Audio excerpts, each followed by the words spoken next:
പാലക്കാട് മലമ്പുഴയിലെ ജനവാസ മേഖലയിൽ വീണ്ടും പുലി.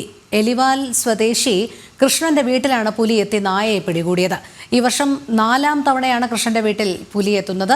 അരുൺ ആലത്തൂർ ചേരുന്നു. അരുൺ, പുലിശല്യം രൂക്ഷമായിരിക്കുകയാണ് പാലക്കാട് ജില്ലയെ സംബന്ധിച്ചിടത്തോളം. എന്തായാലും വീട്ടുവളപ്പിൽ വരെ എത്തുന്ന പുലിയാണ്. ആശങ്കയുടെ സാഹചര്യമാണോ ഉള്ളത്? തീർച്ചയായിട്ടും വലിയ ആശങ്ക തന്നെയാണ് ഉള്ളത്. പാലക്കാട് മലമ്പുഴ എലിവാലിലെ കൃഷ്ണന്റെ വീട്ടിലാണ് വീണ്ടും പുലി എത്തിയത്. ഇതിപ്പോൾ ഈ വർഷം 4ാം തവണയാണ് ഇവിടേക്ക് പുലി എത്തുന്നത്. കഴിഞ്ഞ 14ാം തീയതിയും ഇവരുടെ വീട്ടിൽ തന്നെ പുലി എത്തുകയും തുടർന്ന് ഈ 3 കുഞ്ഞുങ്ങൾ ഉറങ്ങിക്കിടക്കുന്ന സമയത്ത് അവരുടെ അടുത്തു നിന്നും ഒരു നായയെ പുലി പിടിച്ചുകൊണ്ടുപോകുന്ന ഒരു സാഹചര്യം ഉണ്ടായിരുന്നു. അന്ന് വലിയ ഭീതിയായിരുന്നു അത് സൃഷ്ടിച്ചത്.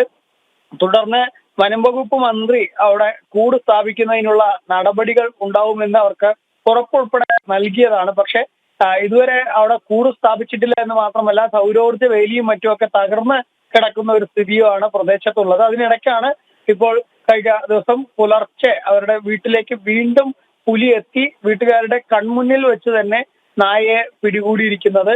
ഇനി തങ്ങളെ കൂടി പുലി ആക്രമിച്ചാലേ കൂട് സ്ഥാപിക്കുകയുള്ളൂ എന്നാണ് ഈ വീട്ടുകാർ ചോദിക്കുന്നത്. ഏതായാലും ഒരു വർഷത്തിനിടെ 4 തവണ, അതായത് ഈ വർഷം ആരംഭിച്ചതിന് ശേഷം മാത്രം 4 തവണ തുടർച്ചയായി ഈ മേഖലയിൽ പുലി എത്തിയിട്ടും അധികൃതരുടെ ഭാഗത്തു നിന്ന് യാതൊരു നടപടിയും ഉണ്ടാവുന്നില്ല എന്നുള്ളൊരു പരാതിയാണ് ഇവർക്കുള്ളത്. ഈ കൃഷ്ണന്റെ വീടിന്റെ ഏതാനും മീറ്ററുകൾക്കപ്പുറത്താണ് വനം വകുപ്പിന്റെ ഓഫീസ് ഉള്ളത് എന്നുള്ളതും ശ്രദ്ധേയമാണ്. കഴിഞ്ഞ 14ാം തീയതി അവിടെ പുലി എത്തി നായയെ പിടികൂടിയിട്ടും വീട്ടുകാരുടെ അടുത്തു നിന്നാണ് നായയെ പിടികൂടിയത്. എന്നിട്ട് പോലും വനം വകുപ്പ് അന്ന് ഈ സംഭവം പോലും അറിഞ്ഞിട്ടുണ്ടായിരുന്നില്ല.